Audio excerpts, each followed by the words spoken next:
all day and then they'd drive me to a plane. I would take my plane back and shot in San Diego, and that's how I shot the first episode. And I didn't get to hang out on the bridge. They took out my parts of being on the bridge in the beginning. I had one scene when I walk in with Will, but that's because I was filming like that. So again, that's very interesting that we both did that. And boy, am I glad I said yes. Thank you. Good question. Hello there, you two. So you've mentioned you've done both in theater work and stuff outside of Star Trek. So my question is, was there a performance either in theater, other television series, movies that you were proud of that basically no one talks about? Oh yeah, because you know, theater. I've done a lot of theater where it's not like Hamilton, huge Broadway. It's toured everywhere. I have very eclectic tastes, and I like stuff that's not necessarily super popular and commercial, and that's just my taste. One of my favorite roles I ever did was in a Pinter play, The Homecoming. I played Ruth in New York, and I loved that. And I also loved directing things, and I've directed a couple of things that I'm probably the most proud of any theater work I've done. But it was in a small house, so we would have 100 seats in the audience because it was very environmental, and I'm incredibly proud of that, and I wish I could have shown thousands of people. But people don't support things sometimes that are not really commercial, and that's why it's hard. And in this country in particular, we do not support our cultural institutions enough. Orchestras are in deep trouble now. Our art museums are always having problems raising money, ballet companies, dance companies of all kinds, and it's really hard for live theater. And I'm always asked, which do you prefer? And I have to say, for me, there's nothing like an interaction between a spectator and a performer. I love it when it's live the most, because anything can happen. And it's not only me, it's you as well. And I find that interesting. That's part of why I like to do conventions. I have learned so much about so many people today and yesterday and the day before. And I mean, that's really powerful for me. So yeah, anyway. Did that make sense? Yes, thank you.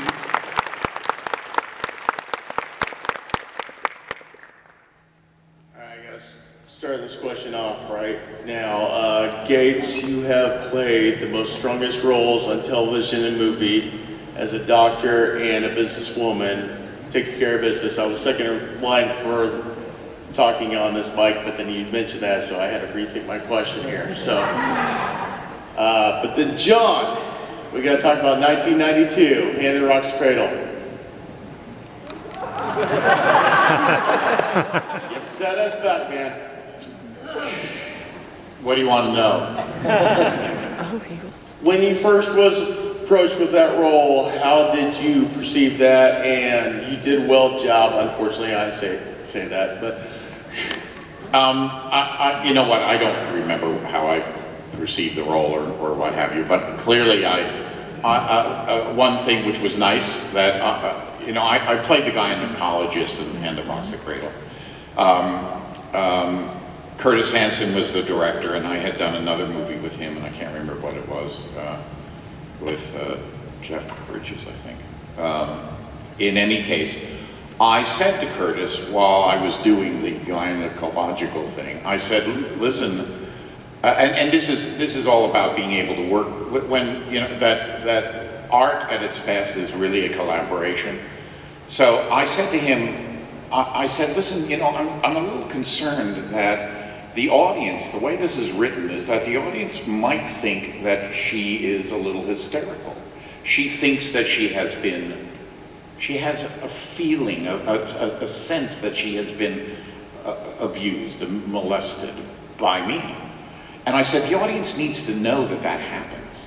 She can still have the feeling, but the audience needs to know it, so that we don't go as an audience member going, oh, well, she's just being hysterical. And he said, well, how would you do it? And now this is something that we learn in filming and just about anything. Instead of telling why, you show it. So I said, I knew the camera was in the right position, so I could be able to get away with it that way. And I said, well, let me just show you. And he said, okay. So I'm doing my little patter. I'm just making up, wonderful day, I love the fall. It's really nice. And the hand drops and it palms the glove. And then the hand goes in. And it creeped everybody out. And it's in the film. And my wife got a call from her gynecologist saying, I just want you to know that your husband has pushed gynecology back 30 years. Thank you very much. Like I said, Gates, you have made women strong in business. John, on the other hand, Thank you. You got, I'll take care of him. I'll take care of you him. guys got time for one more? One more. One Last more. one. All right. Oh, Hi. Hi. What is your favorite part and or memory about Star Trek? What's your name? Liv? Liz. Hi. How are you? Good. I met you earlier with my friend Sarah. Great. I remember. Yeah, I just didn't remember your name, Liz. My favorite part? Making up stuff like how to use the hypo spray. I put it in and they gave it to me and I said, so where are you supposed to do this? They said, you can do it anywhere you want. And I thought, well, the last place I would ever like a shot would be in my neck, probably. And so I thought, well, I'll do it there. And that was fun to do things like that. And I also loved giving physicals to Spot. He was such a sweetie. He was one of my better patients. I'm going to answer your question, and I don't mean this to get like like that, but I think that I'm going to answer for myself, and I have a feeling Gates is going to agree. But I'm going to make it, no, I'm sorry. When we do plays, I know. When we do plays, what happens is that you do the play, and you leave, and you take off your clothes, you get into the street clothes, you take off your makeup, and you go to the stage door, and there are 2 or 3 people there, 4 or 5 people, who want to talk about the play and want you to sign their autograph. And that's been going on since the beginning of plays, I'm sure. This, for me, is the continuation of that. We did something 35 years ago that people still come and want to talk about.